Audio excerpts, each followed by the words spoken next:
Ladies and gentlemen, please take your seats.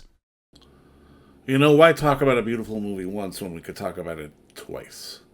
And if you're within the sound of my voice, that must mean that you're in the seats with once more. As always, my name is Dave Voigt, and I'm the host of this podcast, where we sit down with a wide-ranging variety of entertainment industry professionals and pick their brain about current projects, state of the industry, how they got started, and so very much more in a light and in a conversational fashion.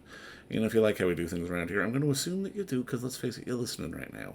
And if you are, please keep listening and subscribe. Hit that subscribe button, give us a 5-star rating on your podcast provider of choice. We're available pretty much everywhere, places like Apple, Amazon, Spotify, Google, and plus we archive every single one of our episodes over at our In the Seats YouTube channel, so if you can give us a like and subscribe there as well, we would absolutely appreciate it.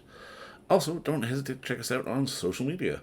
We're on the Facebook, the Twitter, the Instagram, the Letterboxd, the TikTok, the Blue Sky, the Threads.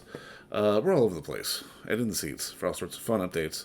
And finally, and I do dare say most importantly, please pay us a visit over at In the Seats, intheseats.ca for all the latest and greatest in the world of film, television, basically the movie industry at large, because guess what? If we live to watch it and write about it and talk about it, we love it all that much more when you come by and read about it and listen about it. So please do us that ultimate kindness. Come on by and pay us a visit for this audio-only experience, because every click matters, every visit matters. Please come on by. Why, yes, we are doubling down on one of the best Canadian films in recent memory that we're talking about. It won the TFCA Award for Best Canadian Film, Prize for All Film Critics, a bunch of other awards. It is being renowned all across the globe. It is opening wide, not only here, but in the States tomorrow, April 17th. It's a beautiful piece of cinema. It's Blue Heron. We've been talking about it before. We'll talk about it again. It is the story of a family of 6 who settles into their new home on Vancouver Island as internal dynamics are slowly revealed through the eyes of their youngest child. It's a very personal story from writer-director Sophy Romvari. If you don't know her short films are on the Criterion Channel now. I do recommend you go check them out if you've got that. But Janus Films picked them up. It is a beautiful, beautiful film. We talk about the origins of the film, getting it made, the dynamics of it all, and, well, the most important question, how she did invading the Criterion Closet, because, yeah, that's a big one. For all us film nerds out there, that is a big one. But Sophy Romvari is one of us, and Blue Heron is just an absolutely gorgeous piece of cinema that I cannot recommend highly enough. Go check your local listings for that. If you haven't already seen it, it did have a special preview here in Toronto, but it is opening wide everywhere else. But first, enjoy our talk with Sophy Romvari, because, well, it's a darn good one. And we'll see you soon. Sophie Gotta do that first. Hi, Dave. Sophy, obviously, just, thank you so much for the time. And I mean, to kick this off officially, I think I've got to ask, how are you doing? Because, I mean, this has been such a whirlwind. I got to imagine, have you managed to come up for air yet? Not since August, I would say. There's a blessing and a curse. I definitely whirlwind, but I'm still kind of processing what happened at Locarno, so I'm pretty far behind everything since then. Well, I mean, I love it, because, I mean, obviously, I got to see it at TIFF, and then actually I was on the jury at FMC, so I got to see audiences there react to it, so, I mean, that was so much fun. And, I mean, I guess my first question is, because obviously, this is a personal story. There's a lot of personal ideas you hear about sort of memory and sort of how we remember things, and so sort of the dynamic of family, but I think the thing that really stood out for me was sort of the use of framing, like sort of the idea of, I remember my brother coming home in handcuffs, but from a distance. I remember him having a fight with my dad, but through the window. I remember talking to my mother about it, but while she's making ingredients for latke. Can you talk a little bit about sort of this idea of memory from a distance? Mm. Yeah, I think it's a great question, because I think sometimes you can look at the film as memory, but you can also look at it as this is a filmmaker and she's maybe recreating these moments. So Right. I like to give the audience the opportunity to see it from both versions of the story, because from the first half you feel like you're seeing memories play out. But part of why I have this book ending, the framing device of the woman on the top of the mountain with the iPhone, is I want to imply that this is potentially actually a creation that you're watching. And Yeah. so I like that both are possible, and each reading I think has its own value. But for me, like the opening shot when she's looking at the iPhone and she's zooming in, To me, that's actually her location scouting for Right, the right. because the zoom on her iPhone that she's doing with her fingers turns into the long zoom shot of the actual fictional film. Yeah. The distance, I think, is also like the of a character looking back, but also the way that memory is. Sometimes you're told about something, and then how do you envision the situation? It's not always first person point of view, when you have a memory. So I try to not be too dogmatic about where the camera is at all times in terms of it being from her point of view, what she sees, how she remembers. But at the same time, there is something about sort of how you're very willing to hold on a shot. Mhm. And I mean, that's not something you always see every day. And that does feel sort of like, I don't want to say counterintuitive, but sort of opposite of the idea of having to sort of quick create action and make cuts. Like you're not afraid to sort of let the moment sit for a bit. Mhm. Yeah, I mean, I think the film has actually quite a avid pace, but every shot in the film is very intentionally blocked, like the camera blocking and the actors, because we wanted the master shots to encompass a lot of different coverage, so that was very much pulled from the school of Altman. So starting on like a shot where you're not sure where is this shot going to lead us, and then we guide the viewer along. So you see like the beginning of the shot, maybe it's focusing on some hands, and by the end you see that whose hands they were and what they're doing. So I think I'm really interested as a filmmaker to have like experiential moments where we're guiding you through, and you don't always know what you're seeing until later. Because I also like to play with sound, like off camera. What are we hearing? And then why do we hear it? And then later we find out. So trying to keep people guessing a little bit. Yeah. Well, and a lot of that comes through in the choice of your ensemble as well, because I mean, obviously, it's the old joke: 90% of your job is casting, and I mean, you did a great job here. And it's one of those things where I kind of appreciated the realities that you had a mix of experienced actors mixed in with unexperienced actors. Like, how important was it for you to have sort of a blend to create that dynamic? I agree with that. 90% of the work is casting. It really because you can cast, just based on like if I had made this film in the US, for example, it would have this like market driven cast that, Right. would not necessarily have the chemistry or the naturalism or these elements that were very important to this film. So I think it was actually very important to me that I got to make this film within this Canadian system where I was allowed to cast sort of the actors that I felt were right for the roles and not have to worry about bankability in these things.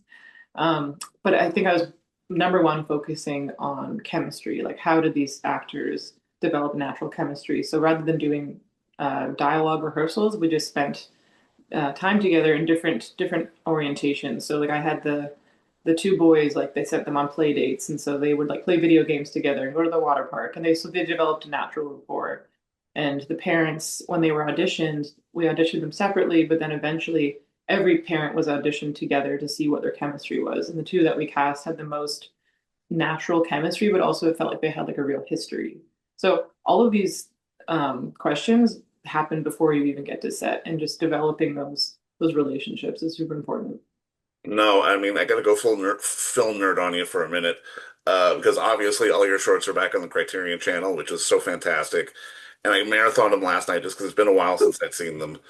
And I mean, I've got to ask, how does it feel for you to sort of, for someone who had the Rossellini starring Bergman box set on the shelf in one short, to having someone watching Girl Friday in this feature, to now be a part of the Janus Films kind of family? From a film nerd standpoint, I've got to imagine that's one that you're still kind of pinching yourself over. I think I will be pinching myself about that for a very long time. The Janus acquisition it wasn't even on my radar as a possibility. So when they acquired it out of TIFF, there's actually a photo of me reading the email where you can see I'm as the kids say, gagged. Right, right. Yeah, I genuinely feel like it's such an honor, but also like working with the Janus team, like they care about cinema history, they care about movies, and they also really saw the way in which I was trying to like this film has a lot of very subtle film references within it, and I think they understand that they see what I'm trying to do, and they really want to elevate that and give it a real platform, and it's like beyond a dream come true because it wasn't even a dream. Well, thank God for that. But yeah, it really is. I mean, obviously, as a fan, as a Canadian, I think we're all so proud and we're so happy for the success you're having with this. But at the same time, I'm kind of curious on your perspective on it really does feel like Canadian film has gotten to a point where it's evolved to pass sort of that sort of rubric and that sort of that preconceived notion of what it means to be Canadian. Hmm. And with films like yours, with people like Chandler having such success, with even going back with the films of Adam and David, and just sort of really understanding that these all encompass what it means to be Canadian. Like, what's your perspective on sort of how Canadian film has evolved up to this point? It's a great question. I feel like Canadian film is not really defined by any genre Yeah, specific.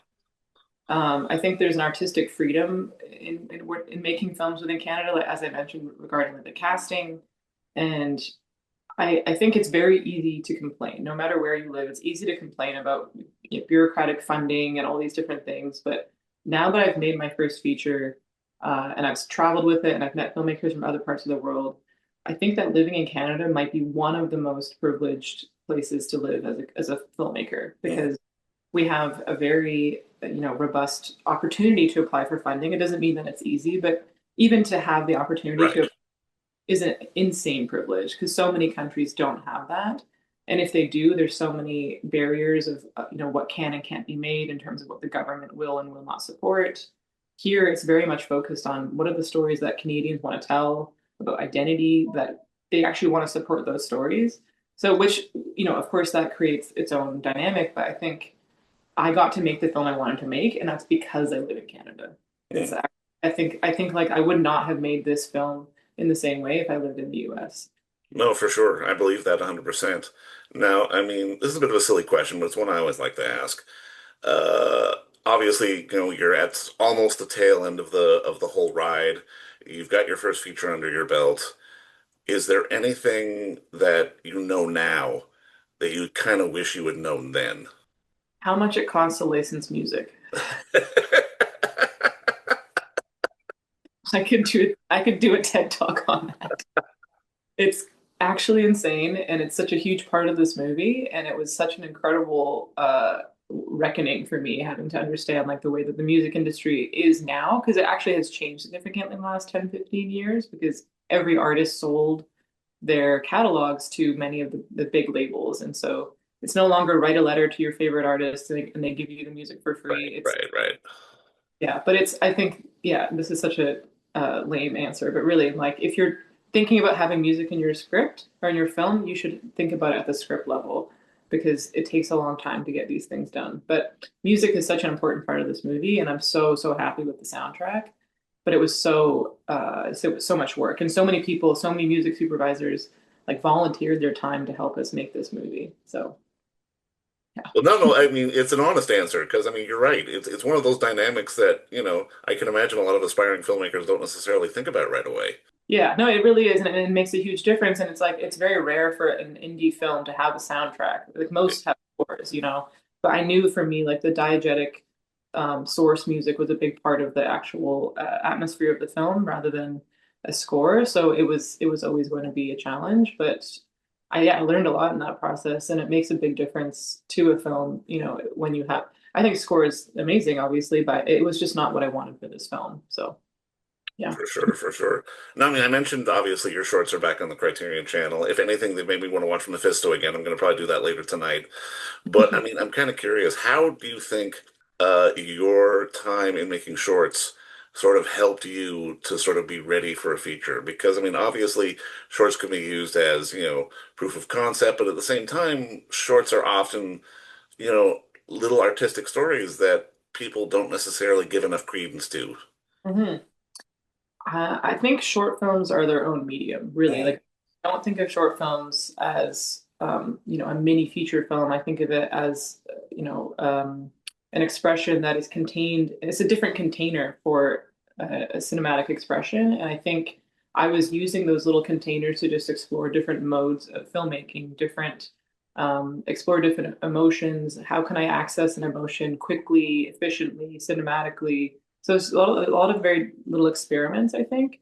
And I think having spent all that time, it really helped me develop my confidence, my craft, my ability to trust my instincts.